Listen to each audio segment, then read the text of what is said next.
দশকের পরের কিছু গল্প, মানে আমার দাদির আর কি। কনকনে শীত, চতুর্দিকে কুয়াশা, অন্ধকার। কাঁথা গায়ে দিয়ে ঘুমাইতেছিলাম, দাদি ডাকতেছে,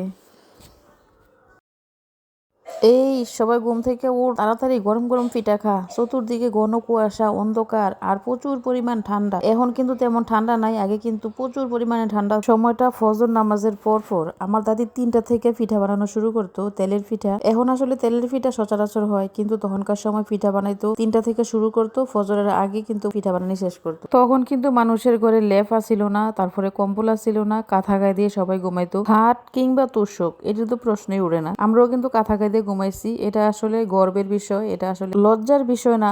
যারা আসলে এটা লজ্জা মনে করে, আমিও লজ্জা মনে করি না, কারণ এটা আমার অহংকার। আমার মাটির ঘর ছিল, তারপরে খাটা ছিল না, আমরা চৌকির মধ্যে ঘুমাইতাম। গরমের দিনে ঘুমাইতাম হইলো ফাটির মধ্যে, নিচে ফাটি বিছাইয়া, তারপরে আমরা সবাই একসাথে ঘুমাইতাম। আমার দাদি, আমরা 4 ভাই বোন সবাই একসাথে অনেক মজা করে ঘুমাইতাম। গরমের দিনে আমার দাদি সারা রাত্র হাত ফাঁকা দিয়ে বাতাস করতো, মানে ওই লোভে দাদির সাথে গিয়ে ঘুমাইবো একটা প্রতিযোগিতা হইতো। অনেক সময় কিন্তু আগে গেজে শুয়ে যেতাম, কারণ যদি দাদির সাথে না ঘুমাইতে পারি। আসলে এখন দাদি কই, আমরা আসলে দাদি কই না, আমরা বুবু কইতাম। গরমের দিনে কিন্তু বাহিরে ফাটি বিছাই আমরা শুয়ে থাকতাম, তারপরে বাহিরে অনেক ছাদের আলো থাকতো। তখনকার সময় কিন্তু মানে আমরা গ্রামে কারেন্ট ছিল না, আমরা কেরোসিন দিয়ে বাতি ধরাইতাম, তারপরে ছিল হারিকেন, এই দুইটাই ধরাইতাম আর কি আমরা। তো তখন কিন্তু এত রাত্র পর্যন্ত সজাগ থাকতাম না, 8টা 9টার মধ্যে কিন্তু মানে আমরা গ্রামের মানুষ সবাই মানে এক দফা ঘুমাই যেত। তো ছাদের আলোতে যখন বাহিরে বসে থাকতাম, তো বুবুরও কইতাম, বুবু একটা কিচ্ছা কও। এখন আসলে গল্প, তখনকার সময় আমরা কিচ্ছাই কইতাম। বুবু আমরা কিচ্ছা শোনাইতো, আমরা কত মজা করে কিচ্ছা শুনতাম। তারপরে হইলো আমরা উঠানে 2টা বড়ই গাছ ছিল, অনেক বড়ই ধরতো। সন্ধ্যার পরে কিন্তু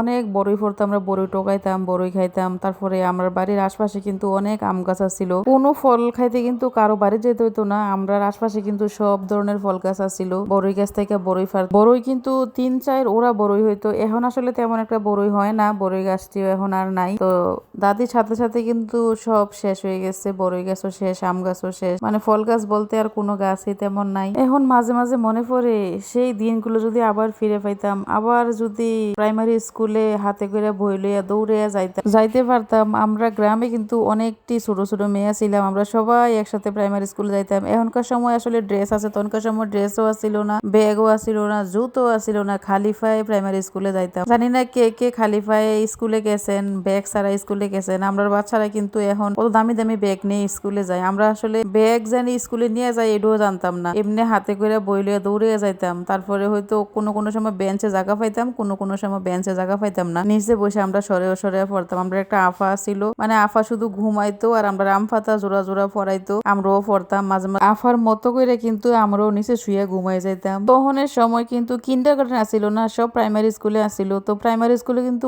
অনেক ছাত্রছাত্রী হইতো, এখন আসলে প্রাইমারি স্কুলে তেমন ছাত্রছাত্রীও নাই।